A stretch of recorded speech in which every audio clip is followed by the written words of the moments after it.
We continue our draft coverage live here at Barclays as we are down in the nitty-gritty round one, presented by State Farm. We have seen the Hawks and the Pelicans out at the forefront of the list of teams that have done a real good job. And then, oh, by the way, how about Morant and Clark to Memphis plus deals? Garland to a place where they have Sexton. Does it work? And that place in Cleveland next on the clock at 26. Jared with #1 overall pick, Zion Williamson. Well, it seems like the only person in the world that was shocked about Zion going first was Zion himself. Seems pretty emotional for you, Zion. What's going through your mind right now? A lot. You know, you dream about these things, and you work hard for the chance it'll happen. And to hear my name called #1, couldn't ask for much more than that.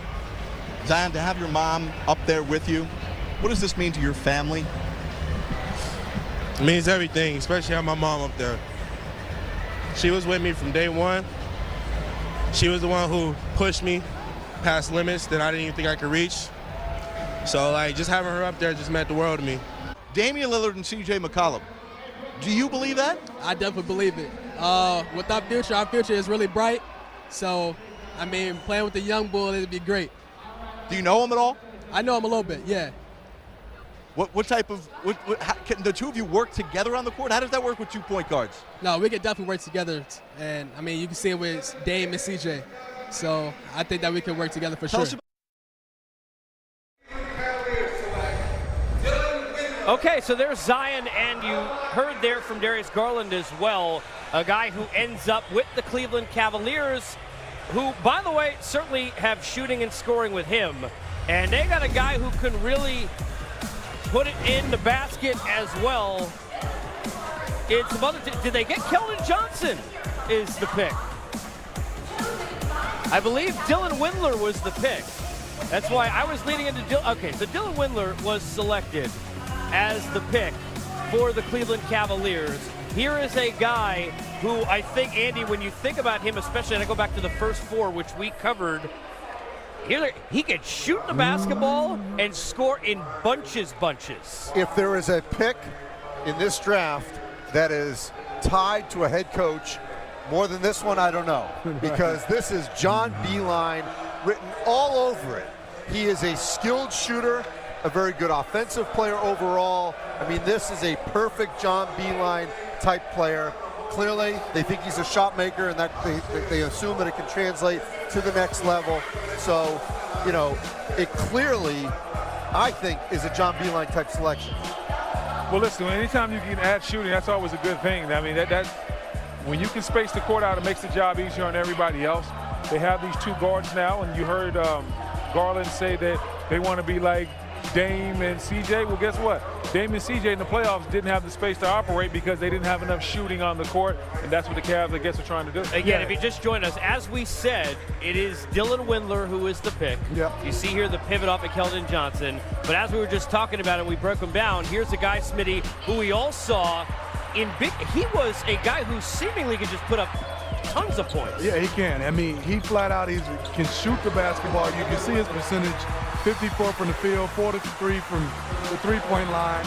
But he also averaged close to 11 rebounds, had 41 against Morehead State, had a big game against Maryland, had 35 points. So he proved that against some big-time talent and teams that he could put up big numbers, and I like that he's 6'8" and also can rebound. Now, do you agree with me that this is a Beilein type pick? Oh yeah, for sure. I mean, you're talking about an inverted offense, bigs up high, shooting the basketball, and can rebound. This is a Beilein pick. All right, we now have the Nets chanting Brooklyn. The last time they did it, they might have not been aware of how many trades happened in the first round because it wasn't their pick, even though it was their logo on the screen.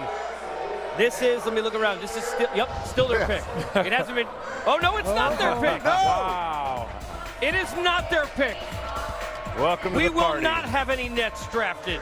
These are not the Nets draft picks you're looking for. It is the Clippers and Doc Rivers who get the pick at number 27. So Tom, here's a Brooklyn team, and the fans are about to be very disappointed. These people are anxiously awaiting. They're looking through names on Andy Katz's mock draft. They're about to be very disappointed what about what the Nets are doing? Seemingly not too concerned about adding young players right now. They're all in for next week. They're all in for July 1 when free agency starts. Sean Marks, when he made the deal to send Alan Crabb out and create all that space, declared the direction, and he's pushing all his chips in. On the flip side of this, the Clippers jump in. Welcome to the party, LA. All right, we get some more teams jumping in late first. They didn't have any picks whatsoever, and they're also deep in the free agent game. Each of these teams are similar. The Clippers and the Nets, kind of from out of nowhere, exceeded expectations by playing hard and together, and they came up with their own identity. Then they each trade away veterans in a way to clear room. We know the Clippers are going after Kawhi. I would expect Kawhi to go there, and it will be interesting to see who they want to get to add to their young talent and complement. When you expect Kawhi to pick the Clippers? I do. Wow. And why is that? He just won a chip with Toronto.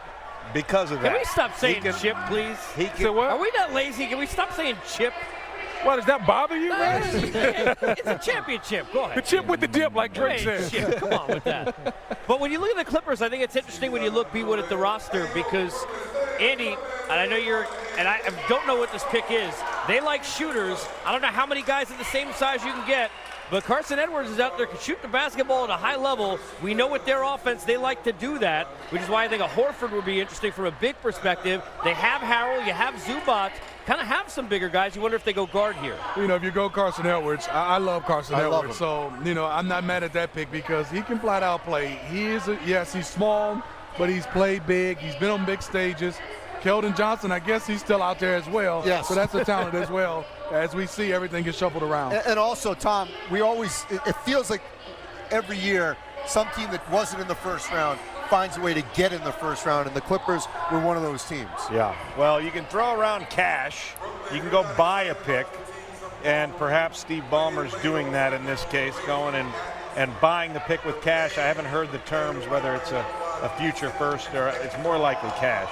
Late in the first round a couple of years ago, we sat here, pick bought with cash.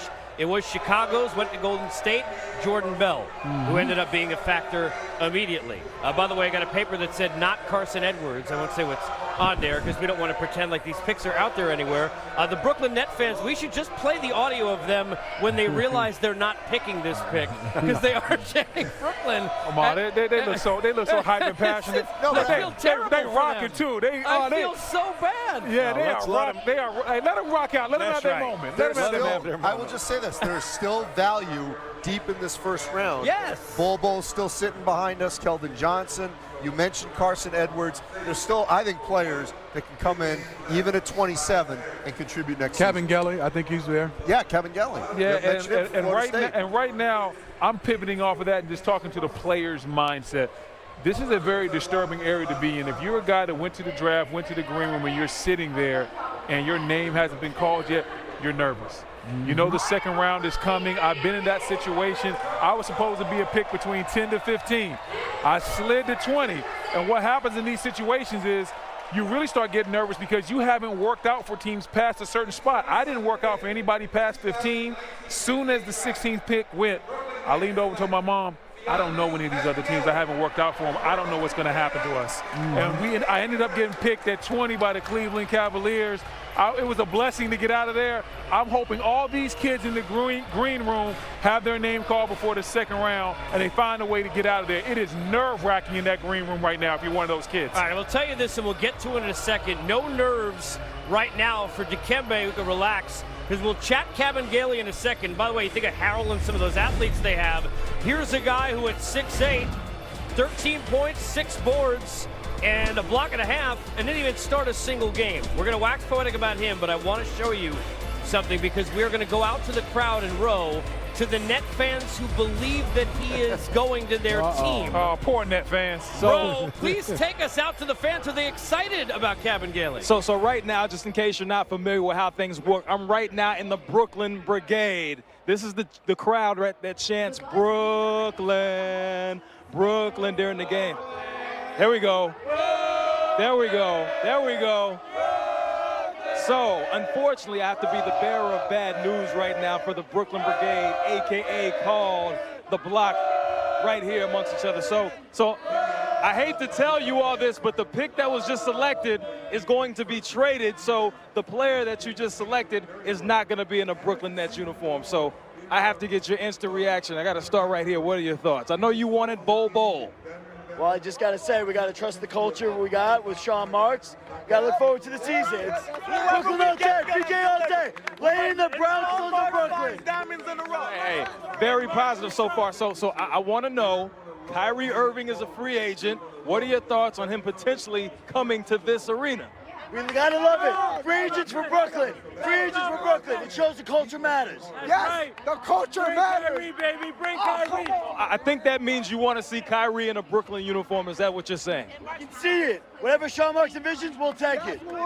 That's what we'll take. So they trust the process in Philadelphia, but right here they trust Sean Marks. They're down with whatever he does. So no matter what player he brings in, the Brooklyn Brigade, they're down with it. Back to you, Casey. Hey, Ro, before you go, does the guy behind you think they're on Family Feud? Because he keeps clapping like they're going for a steal. Did you notice? Good answer.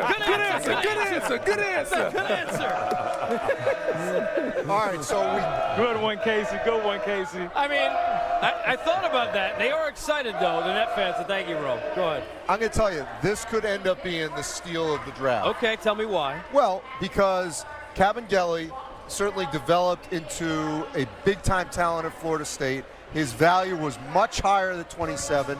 And to your point, Brandon, yes, it's disheartening to go this deep in the draft, but he's going to a team that is ready-made in the LA Clippers to advance potentially deep into the playoffs. So all the pressure in the world is not going to be on him. He can come in and be a rotation player and contribute. And I think 2, 3, 4 years from now, we could be looking back at this draft as a player that really helped the team go deep in the playoffs. He definitely helps his LA Clippers team right away. And I look at Kabengele coming off the bench with a Montrezl Harrell that they already have on that bench. Man, you are teaming him up with another guy that's a flat-out animal. Those guys are going to be aggressive. They're going to be out there trying to dunk everything. And I know Tom thinks that Kawhi is on the way. He is definitely, if Kawhi is on the way, you look at how they're building this bench, that is something very positive for the future for these Los Angeles Clippers. Yeah, their theme there is relentless, and it goes from their owner, Steve Ballmer. He just wants a relentless pursuit no matter what. And you mentioned Montrezl Harrell. All the other young guys bought into that. So this is a nice plug right into their style and their identity. Yeah, it is. Kabengele is the guy who came off the bench, so he's coachable. And Leonard Hamilton talked about he led us in scoring, but he didn't mind coming off the bench to win. I love him. He's Dikembe's nephew. He has a tremendous upside. He has unbelievable size and hand. He's shooting the ball extremely, better than he did. And I love what he's doing.